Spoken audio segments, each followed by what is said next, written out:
사람이 변하기가 참으로 어렵다는 말을 합니다. 심지어는 사람은 변하지 않는다라고까지 말을 합니다. 그런가 하면 세상 사람들은 사람이 갑자기 바뀌면 죽는다라고 이야기하죠. 그런데 역설적으로 생각해보면 맞는 말입니다. 갑자기 바뀌어서 죽는 게 아니라 옛 자아가 죽어야 변화되기 때문입니다.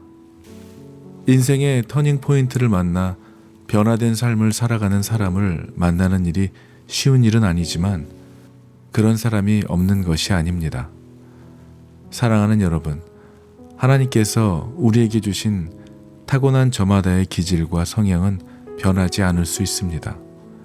그러나 그 크신 하나님의 사랑을 만나고 세상에서는 받아보고 경험해보지 못했던 그 사랑 앞에, 그 광명한 빛 앞에 서게 될 때 그동안 살아왔던 나의 의, 나의 뜻, 나의 목적, 나의 기쁨을 위해 살았던 삶에서 돌이키게 되는 계기가 됩니다. 그리고 하나님의 영광과 기쁨을 위해 새롭게 변화된 새로운 피조물로 거듭나게 됩니다. 할렐루야. 철부지 어린 시절 부모님께 마음고생을 시키며 살았던 자식이라 할지라도 군대를 간다거나 어려운 일을 통과하는 과정을 통해 그동안 깨닫지 못했던 부모님의 그 희생적인 사랑에 눈을 뜨고 그 사랑을 깨닫게 될 때가 있는데 우리는 그때 철이 들었다고 이야기합니다. 내 자신의 기쁨만을 위한 이기적인 삶을 살다가 고난의 시간을 통과하게 될 때 자신 안에 진정으로 소중하게 여기는 것이 무엇이었는지를 돌아보게 되는 계기가 되었기 때문입니다. 철이 들었다고 해서 그 안의 기질과 성향이 달라지는 것이 아닙니다.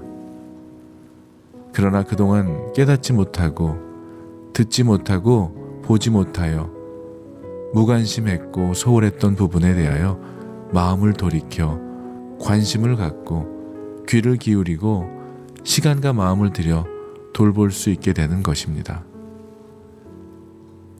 이전과 같지 않은 새로운 마음으로 거듭나게 되는 순간이죠. 더 이상 철부지 어린아이로 머물 수 없게 되는 것입니다. 요한 1서에서 사도 요한은 계속해서 하나님은 사랑이시다라는 말을 강조하고 있습니다. 우리들도 다 그렇게 알고 있고 또 그렇게 믿고 있습니다. 그러나 믿는다고 해서 하나님을 사랑하는 것은 아닙니다. 부모님이 나를 사랑하는 것을 내가 믿는다는 것과 내가 부모님을 사랑하는 것은 다른 것입니다. 사랑하는 여러분, 만일 혹시라도 지금까지 하나님의 사랑을 믿어만 오셨다면 이제부터는 그 하나님의 사랑을 몸으로 그리고 삶으로 만나고 경험하는 은혜가 있게 되시기를 간절히 기도합니다. 왜냐하면 그 사랑은 지식에 머무는 것이 아니라 경험되어야만 하기 때문입니다. 그 사랑을 경험한 자는 그 사랑을 나누고 전할 수 있게 되기 때문입니다. 요한 1서 4장에 보면 17절에 주 안에 거하는 자, 하나님의 사랑 안에 거하며 그 은혜 가운데 하나님과 동행하며 살아가는 자는 심판날에 대하여 두려워하는 자가 아니라 오히려 그날을 갈망하며 살아가는 자들이라 말하고 있습니다. 이 세상이 전부인 것처럼 살아가는 자는 죽은 후에 대하여 준비하지 못하고 살아가겠지만 천국을 소망하고 하늘 소망을 가지고 살아가는 자는 그 마지막 날이 오히려 하나님을 만나는 천국 입성하는 날이 되기 때문입니다. 두려운 날이 아니라 드디어 주님 앞으로 가게 되는 홈커밍 데이가 되는 것이죠. 주 안에 거하는 자의 삶, 내 안에 사느니 예수 그리스도와 함께 동행하는 자에게 그리고 그 주님을 사랑하는 자에게 나타나는 삶은 사랑입니다. 그리고 용서입니다. 받아주고 용납해주는 그런 사랑입니다. 그 사랑으로 우리 안에 사시는 이가 주님이심을 증거하는 삶이 되는 것입니다.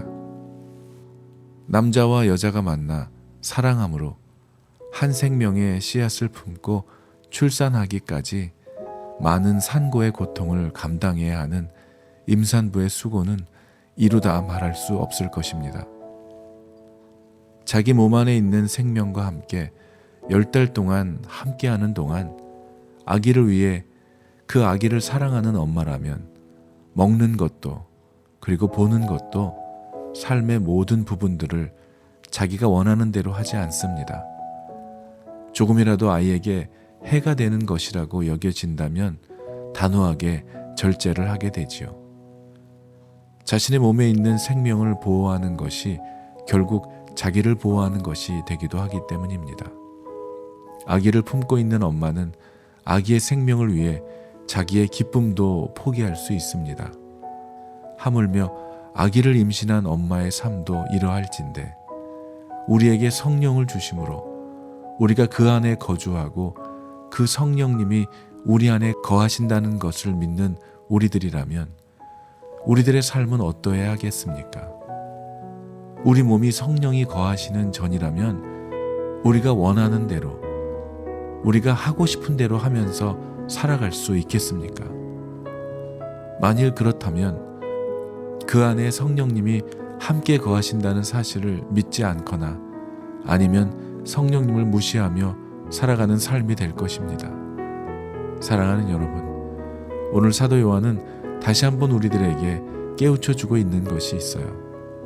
우리 안에 거하시는 그 성령님의 함께 하심으로 인해 우리에게서 나타나는 삶의 태도가 바로 형제를 사랑하는 것이라는 겁니다.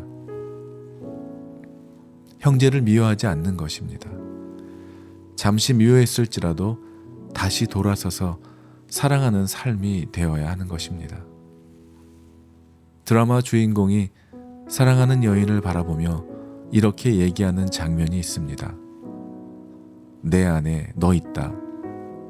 이 말을 들은 여자 주인공은 감동을 받는 것이죠. 그 사람 안에 누군가가 있다는 것은 그 사람을 가슴에 담고 있다는 것입니다. 마음에 담고 있는 사람의 기쁨을 위해 무엇라도 할 수 있는 사람이 되었다는 것을 의미하는 것이죠. 사랑하는 여러분, 여러분 안에 주님이 계십니까? 여러분들이 잘 인식을 못하실지라도 주님은 우리에게 말씀하셨습니다. 내가 영원토록 너희와 함께 하시겠다고 약속해 주셨습니다. 여러분 안에 계시는 성령님께서 여러분들의 삶의 주인이 되어 주시고 인도자가 되어 주시기를 간절히 기도합니다. 여러분 안에 내주하시는 그 하나님의 사랑으로 세상 속에 빛을 발하며 살아가는 여러분들의 삶이 되시기를 주님의 이름으로 축원합니다. 아멘.